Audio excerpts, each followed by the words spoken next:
అందరికీ నమస్కారం. గోవింద ఆస్ట్రో సేవా ఛానల్కు హృదయపూర్వక స్వాగతం. ఈరోజు మనం తెలుసుకోబోయేది అత్యంత పవిత్రమైన జయ ఏకాదశి మహిమ. ఈ ఏకాదశి ఒక్క ఉపవాసమే కాదు, పాపక్షయం, శాంతి, దైవ కృపను ప్రసాదించే ఒక దివ్య మార్గం. శ్రీమహావిష్ణువు స్వయంగా అనుగ్రహించే ఈ వ్రతాన్ని భక్తితో ఆచరిస్తే మన జీవితంలో ఉన్న బాధలు, ఆటుపోట్లు నెమ్మదిగా తొలగిపోతాయని పురాణాలు చెబుతున్నాయి. ఈ వీడియోలో జయ ఏకాదశి కథ, తిథి సమయాలు, ఉపవాస విధానాలు, పాటించాల్సిన నియమాలు, చెయ్యాల్సిన పూజలు అన్నీ పూర్తిగా భావోద్వేగపూర్వకంగా వివరించబోతున్నాం.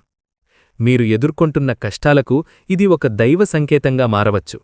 కాబట్టి ఈ వీడియోను చివరి వరకు శ్రద్ధగా వినండి. భక్తితో విన్న ప్రతి ఒక్కరి జీవితంలో శ్రీమహావిష్ణువు కరుణ తప్పకుండా ఉంటుంది. జయ ఏకాదశి అనేది శ్రీమహావిష్ణువు అనుగ్రహాన్ని సంపూర్ణంగా పొందించే అత్యంత పవిత్రమైన ఏకాదశి.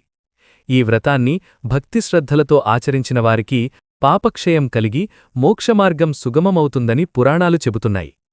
జయ ఏకాదశి మాఘమాసం శుక్లపక్ష ఏకాదశి నాడు వస్తుంది. ఈ ఏకాదశి పేరు చెప్పినంత మాత్రాన కూడా పాపాలు నశిస్తాయని నారదపురాణంలో వర్ణించబడింది. జయ ఏకాదశి కథ. పూర్వం స్వర్గలోకంలో ఇంద్రుని సభలో అనేకమంది గంధర్వులు, అప్సరసులు నివసించేవారు. ఒకసారి ఇంద్రసభలో నృత్యగానం జరుగుతున్న సమయంలో మాల్యవాన్ అనే గంధర్వుడు, పుష్పవతి అనే అప్సరస ఒకరినొకరు చూసుకొని మనసు మళ్లిపోయారు. నృత్యంలో తలమునగలై ఇంద్రుని సభను అవమానించారు. ఇది చూసిన ఇంద్రుడు క్రోధంతో వారిద్దరినీ శపించాడు. మీరు మానవలోకంలో పిశాచులుగా జన్మించండి అని శాపం విధించాడు. ఆ శాపంతో వారు భయంకరమైన పిశాచులుగా మారి హిమాలయ పర్వత ప్రాంతాలలో బాధతో జీవించసాగారు. ఆకలి, చలి, బాధలు భరించలేక ఒకరినొకరు ఓదార్చుకుంటూ కాలం గడిపారు. ఆ కష్టకాలంలో మాఘశుక్ల ఏకాదశి వచ్చింది. ఆ రోజు వారికి ఆహారం దొరకలేదు. ఆకలితో ఉన్నా వారు అనుకోకుండానే ఉపవాసమే చేశారు. రాత్రంతా నిద్రపోకుండా ఒకరినొకరు ధైర్యం చెప్పుకుంటూ గడిపారు. ఆ ఏకాదశి రాత్రి శ్రీమహావిష్ణువు వారికి ప్రత్యక్షమయ్యాడు. వారి ఉపవాసం, సహనం, బాధను చూసి కరుణించాడు. మీరు తెలియకుండానే జయ ఏకాదశి వ్రతాన్ని ఆచరించారు. దాని ఫలితంగా మీ శాపం నశించింది అని చెప్పి వారికి మళ్లీ గంధర్వలోకాన్ని ప్రసాదించాడు. అప్పటినుంచి ఈ ఏకాదశి జయ ఏకాదశిగా ప్రసిద్ధి చెందింది. ఈ కథ మనకు ఒక గొప్ప సత్యం చెబుతుంది. భక్తి తెలిసి చేసినా, తెలియక చేసినా శ్రీమహావిష్ణువు కృప తప్పక లభిస్తుంది. జయ ఏకాదశి అనేది మాఘమాస శుక్లపక్ష ఏకాదశి తిథిలో వస్తుంది. ఏకాదశి తిథి ఉదయం సూర్యోదయానికి ఉండటం ముఖ్యము. కొన్ని సంవత్సరాల్లో ఏకాదశి తిథి ఒకరోజు సాయంత్రం మొదలై మరుసటి రోజు కొనసాగుతుంది. కాబట్టి మీ ప్రాంత పంచాంగం ప్రకారం ఏకాదశి తిథి ప్రారంభం, ముగింపు తెలుసుకోవడం చాలా అవసరం. పారణ అంటే ఉపవాస విరమణ ద్వాదశి తిథి వచ్చిన తరువాత ఉదయం సూర్యోదయం తరువాత చేయాలి. ద్వాదశి తిథి ముగిసేలోపు పారణ చేయడం శుభప్రదం. జయ ఏకాదశి రోజున ఉపవాసం చాలా ముఖ్యమైనది. శక్తి ఉన్నవారు నిర్జల ఉపవాసం చేయవచ్చు. అది సాధ్యం కానివారు ఫలాహారం లేదా పాలు, నీరు మాత్రమే తీసుకోవచ్చు. ముఖ్యంగా అన్నం, ధాన్యాలు పూర్తిగా వర్జించాలి. ఉపవాసమంటే కేవలం ఆహారం మానేయడం కాదు.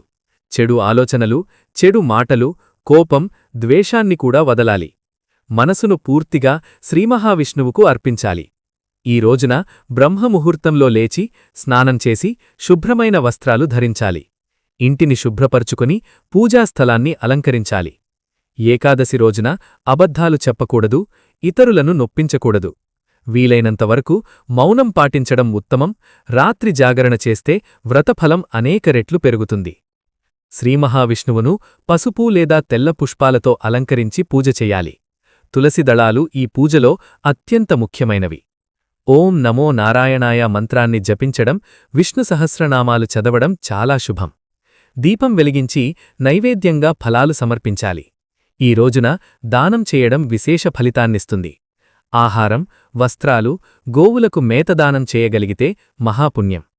జయ ఏకాదశి వ్రతాన్ని భక్తితో ఆచరించిన వారికి పాపాలు నశిస్తాయి, జీవితంలో ఎదురయ్యే కష్టాలు తగ్గుతాయి. ముఖ్యంగా మానసిక శాంతి, కుటుంబ సుఖం, ఆర్థిక స్థిరత్వం లభిస్తాయి. ఈ వ్రతం మనకు నేర్పేది ఒక్కటే: భగవంతుణ్ణి నమ్మి సహనంతో జీవిస్తే ఏ శాపమైనా ఏ కష్టమైనా కరుగుతుంది.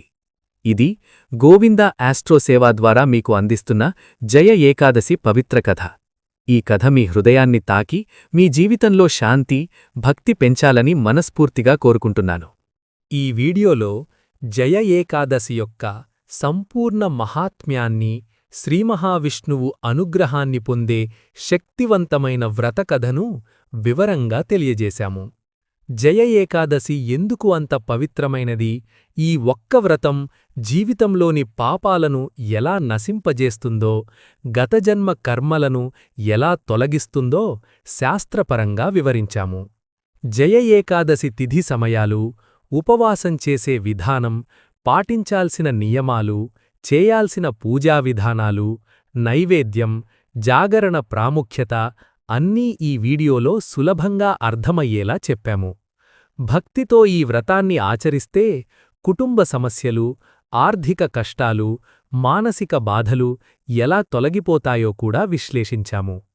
శ్రీమహావిష్ణువును భక్తితో స్మరించి ఈ జయ ఏకాదశి వ్రతాన్ని చెయ్యడం ద్వారా జీవితంలో శాంతి, సుఖం, ఐశ్వర్యం లభిస్తాయి. ఈ పవిత్ర కథను చివరి వరకు చూడండి. గోవింద ఆస్ట్రోసేవా ఛానల్ను సబ్స్క్రైబ్ చేసి ఈ దైవిక వీడియోను మీ కుటుంబ సభ్యులు, మిత్రులతో పంచుకోండి. మీ జీవితంలో భగవంతుడి కరుణ ఎల్లప్పుడూ ఉండుగాక.